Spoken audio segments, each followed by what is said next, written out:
The one who has no Quran in his or her heart is like a ruined building, is like a dead person already in their grave. Since doctors do not have access to the Quran, and indeed would refuse it even if it were offered to them, they proceed on a basis of trial and error, which they describe as a path of evolution and progress, perhaps little realizing that much of what forms the original basis of institutionalized medicine today was often culled from Muslims in the past, who only received their knowledge by Allah and by following what is in the Quran. The kafir doctors may discover some of what is already in the Quran by accident, but they can only have a limited knowledge of what is in the Quran. Because they do not follow what is in the Quran themselves, they have no unified field of knowledge. You can only understand what is in the Quran by embodying what is in the Quran. It is possible to use the right remedy without really knowing why or how it works, but this is not wisdom.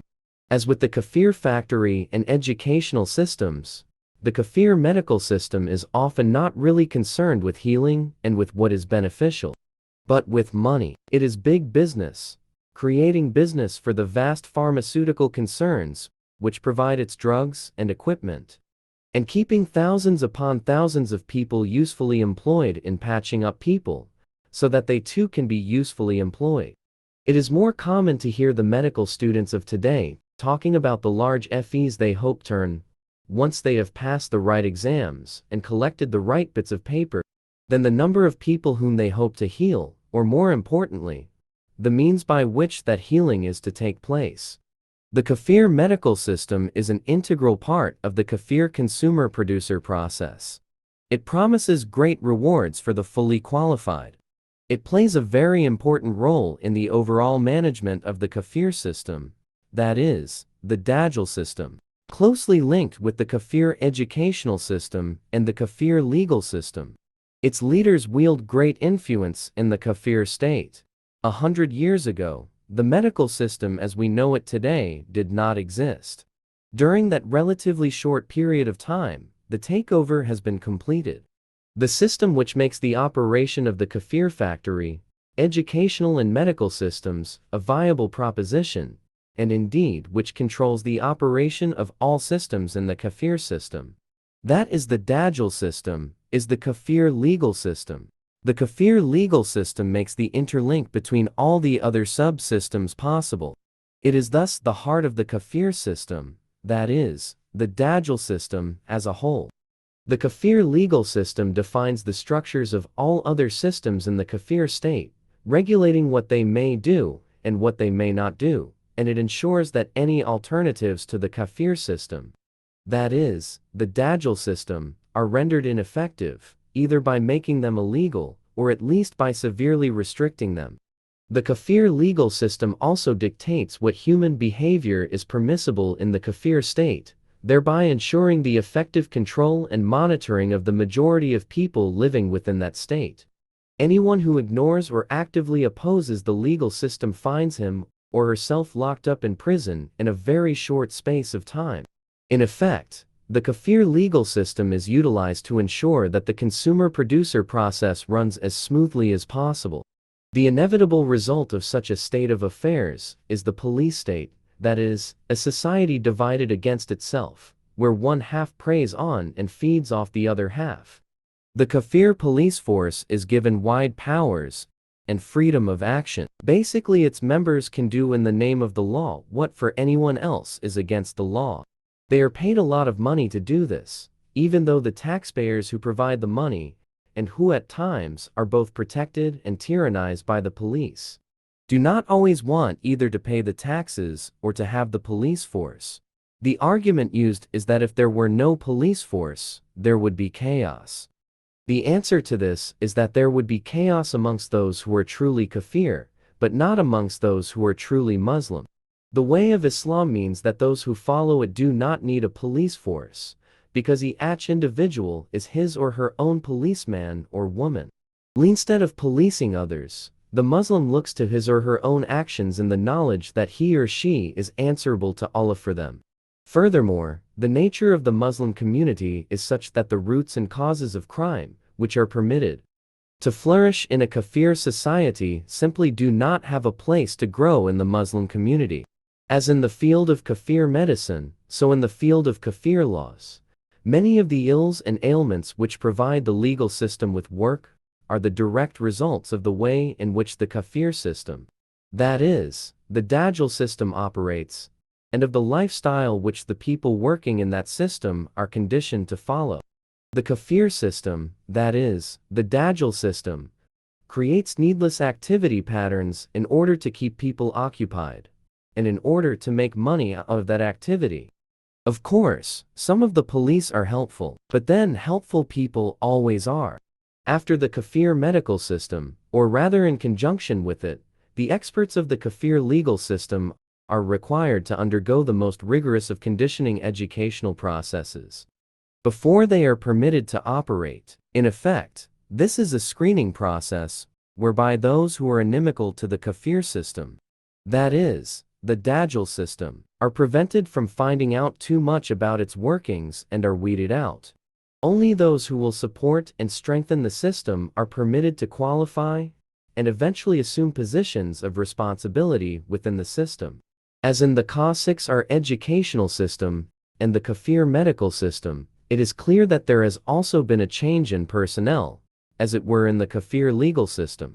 This is evidenced especially by the fact that although God is mentioned from time to time, in accordance with legal tradition usually just before a witness is about to give evidence, many of the people who exercise control in the judicial system clearly do not either fear God or even believe in Him. If they did, they would act very differently to the way in which they do at the moment. It is interesting to note that the manner in which a typical trial is conducted is a pale imitation of the last day. The person who acts as judge and decides what is to be done to the person in the dock acts on many an occasion as if he or she were God, often completely oblivious of the fact that there will come a time when he or she will in turn stand alone before Allah, answerable for all that he or she has done. By examining the changes in the legal system over the last 100 years, it is clear that the takeover has taken and continues to take place. Whereas 100 years ago, the laws of most of today's kafir states were based on the remnants of the teachings of Jesus, peace be on him, and on common sense and common practice. Today, they are unashamedly designed to control and manipulate wherever possible. It is said that the laws have been passed to create a more just society, but in reality, their effect has been to keep the majority of people firmly enmeshed in the producer-consumer process. Again, that insidious doctrine, the doctrine of evolution, is invoked in order to persuade people that the legal system is progressing and getting better, which it will continue to do until it finally collapses, brought down by its own weight. Like the kafir medical experts, the kafir legal experts do not understand the nature of reality. They give reality to what has no reality, and refuse to give reality to the real, Allah. It follows that they do not know how to deal with reality. All their attempts at social engineering are grounded in speculation and arbitrary theories. They have no certainty. It follows that the alleged objectives of many of their laws will never in fact be realized. Thus, for example, the development of the laws designed to uphold human rights has been paralleled by a vast increase in the degradation and ill treatment of humans throughout the world. Much of that ill treatment and degradation being caused by the infliction of laws formulated by the very same legal systems which invented human rights law in the first place. In reality, these human rights laws are given publicity in order to persuade people that they have a just legal system, but not in order to actually establish a just society. The only cure for the social fragmentation which is today everywhere in evidence, and which is being aided by the way in which the kafir legal system operates, even though that system purports to be curing that fragmentation, is Islam. One of the results of kafir colonization has been that the kafir system, that is, the Dajjal system, and especially its kafir legal system, has been successfully implanted in nearly all the countries which, before the coming of the colonizers, were ruled in accordance with what is in the Quran and the Sunnah. This means that at the time of writing this, There is nor one country in the world today which is free from the kafir system, that is, the Dajjal system. The study, however, of history from a Quranic perspective, and not from the currently favored kafir perspective, clearly demonstrates that any community, country, or group of countries has always flourished when following prophetic guidance, and has always suffered when its people abandon that guidance. The Quranic study of history also clearly shows that the people in any one country, during the passage of time, fluctuate between kufr and iman. There is a time when the majority of them are kafir, and there is a time when the majority of them are mu'min, and there are times of transition between these two opposites.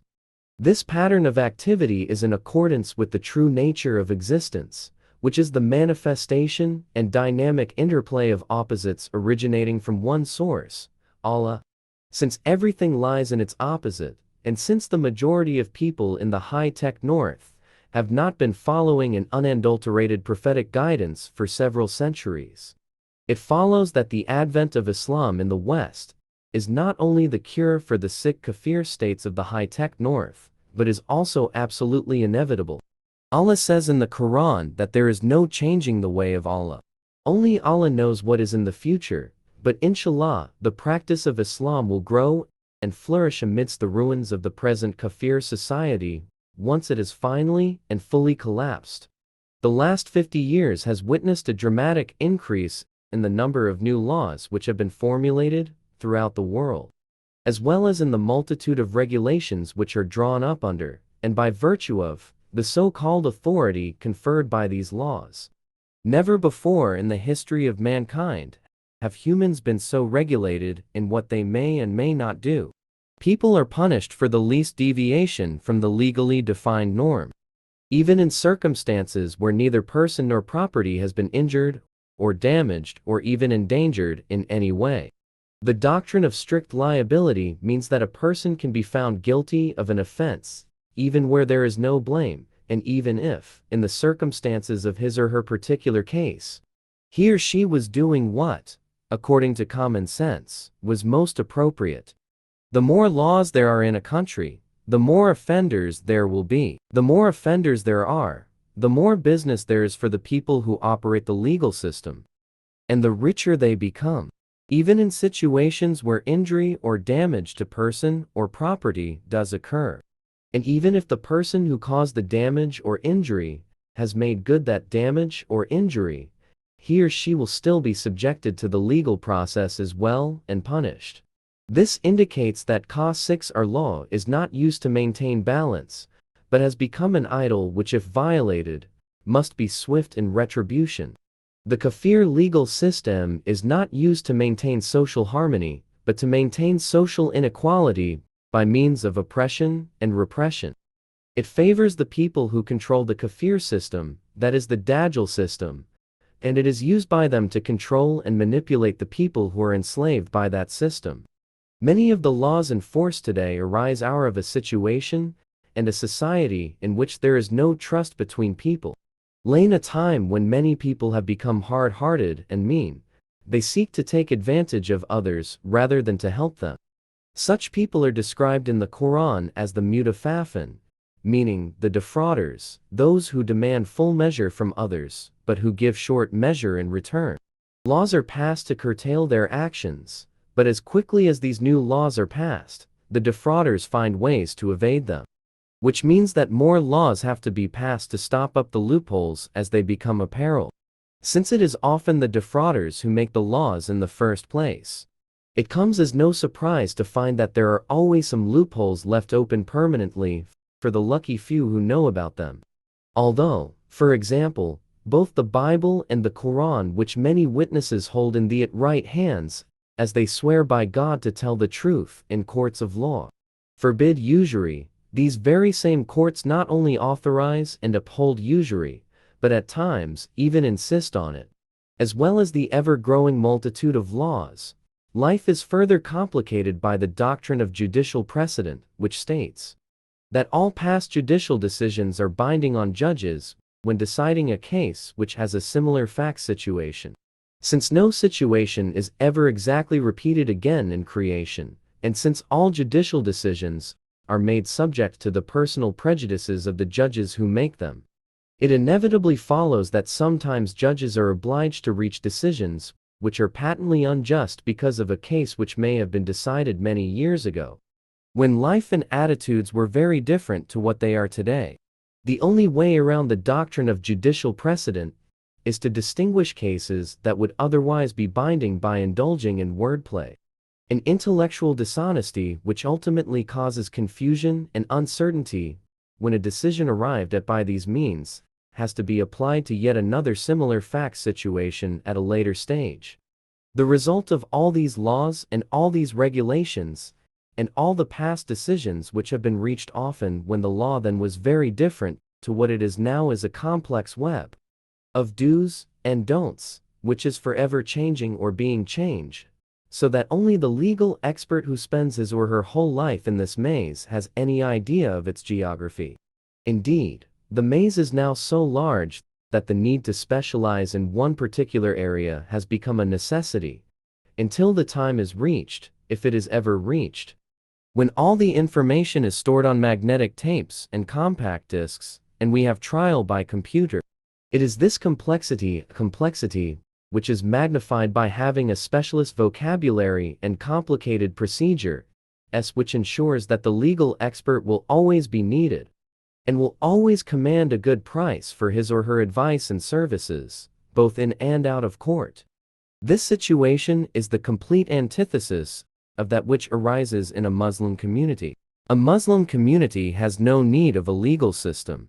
Everything that it needs is in the Quran and the Hadith. The Quran does not need to be changed because it already contains the necessary guidance as to what to do in every conceivable situation in which a person may find him or herself. It already has. What more enlightened legislators have been seeking to attain for the last several hundred years, since its contents as regards the behavior of people within the community and the manner in which they are to conduct their affairs are simple, it follows that there is no need whatsoever for a specialist elite to set themselves up as its interpreters or to enforce it on others.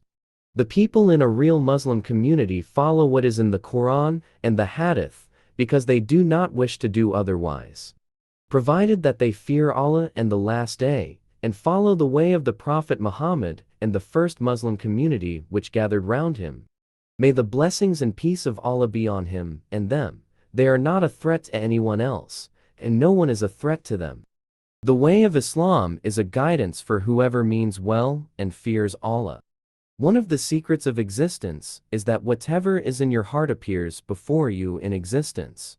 Since a kafir has disorder in his or her heart, he or she experiences disorder in existence. The kafir then tries to put existence in order by changing it outwardly. If there is still disorder in the heart, however, the measures taken by the kafir have no effect, and disorder merely manifests before him or her in a different form. Since the mu'min, that is, the one who is at peace, has peace in the heart, it follows that peace manifests before the mu'min in creation and Islam is established. The only way to change or transform what is in your heart is to follow the way of the Prophet Muhammad and the community which first gathered around him at Medina al-Munawwara, that is, the illuminated place where the life transaction is. Medina was illuminated by a people whose hearts had been illuminated with knowledge and love of Allah and His Messenger. May the peace and blessings of Allah be on him and them, and who accordingly had no need of anything like the systems which characterize the kafir system. That is the Dajjal system, especially its legal system. Islam is not a system, it is a way of life, and you can only be described as being a Muslim if you follow that way. Those countries which have been colonized and subjected to the kafir legal system and the kafir consumer-producer process cannot be described as having Muslim governments, merely because a little of what is in the Quran and the Hadith has been incorporated into acts of parliament. A truly Muslim country has no need of a kafir-styled parliament. The Quran is its constitution. Allah says in the Quran that there is no compulsion in the life transaction. Once you know which way to go, you simply abandon the way which was a hindrance to you. It is not enough to be called a Muslim.